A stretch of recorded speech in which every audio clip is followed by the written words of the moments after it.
panel. This week we have Pierce and Hannah. Thank you guys for joining us. Of course. This is our last panel of the semester. It's gone very well.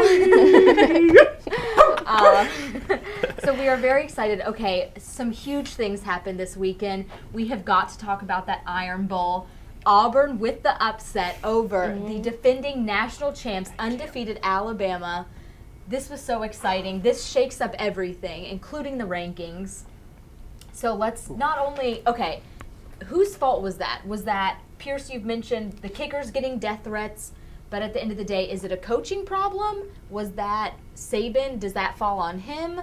Is it the kicker? What does it come down to, that final play? I'll go ahead and take the lead on this, Taylor. I think it was a coaching call. When it's 57 yards and you're at the college level, and, you know, the game is tied here. There's 1 second left. The guy is back there going to, you know, have a chance to return and it if you fall short. That's not something out of the norm. Exactly, That is something that, you know, when there's long kicks that happens. Yeah, it's common knowledge.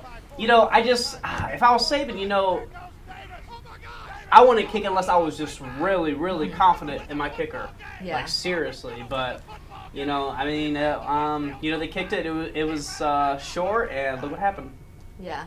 I'm going to have to agree with Tyler. It was a coaching problem, and I think Alabama was a little too confident coming in. Okay, yeah, we're higher than Auburn and everything, but Auburn took over, and I'm proud of them. Yeah, that was a great game. All right.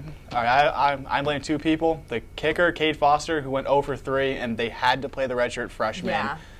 And this is probably the most pressure-filled kick of his life. Hasn't played all season to go and kick a 57-yard field goal. College kids do not make 57-yarders. Yeah, Pierce said, and I go back to what you're saying here, he was 0-2 before that kick. Why are you going to try a 57-yarder? Yeah, well, I think not only was it a coaching problem, I think Saban, it's 1 second left. I think Auburn going into the tiebreak had the advantage. Yeah, they, definitely. you know, they're still arguably the better team. It was kind of a fluke play that brought Auburn this win. Hail Mary! And so why you could have done the Hail Mary, but why not only do you, the kicker, Alabama's first string kicker, as you mentioned, messed it up. He really is the one that lost this game for them because he missed the field goal that should have been makeable. And then you put the second string in, as you mentioned, the redshirt freshman.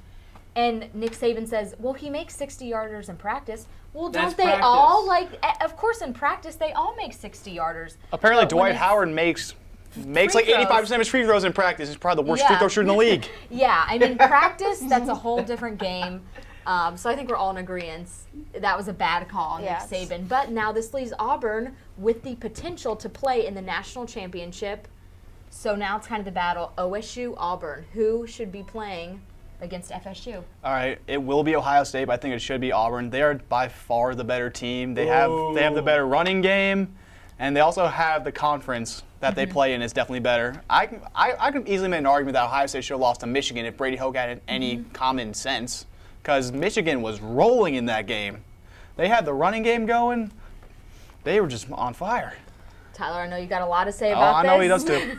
I got a lot to say.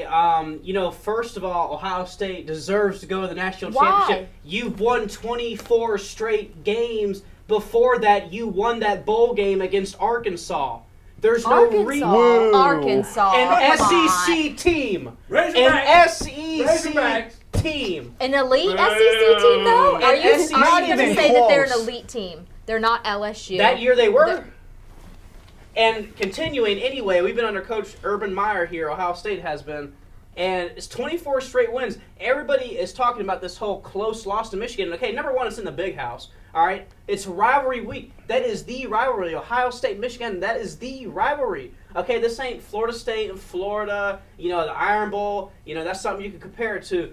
But this is Michigan's last game of the season. They're at home. They got their senior quarterback, Devin Gardner. He had a great game. And Ohio State's been blowing out people all year, just like FSU has. My argument is the whole comparison of schedule that a lot of analysis are doing here. How much tougher? The ACC is not tougher than the Big Ten. In what way? So you're saying that FSU shouldn't be?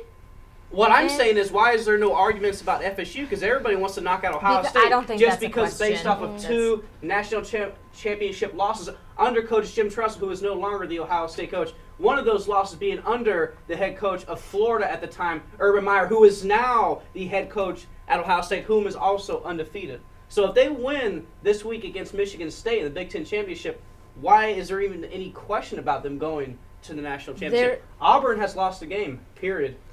The question is because Auburn winning the SEC championship, they should be qualified for the national championship.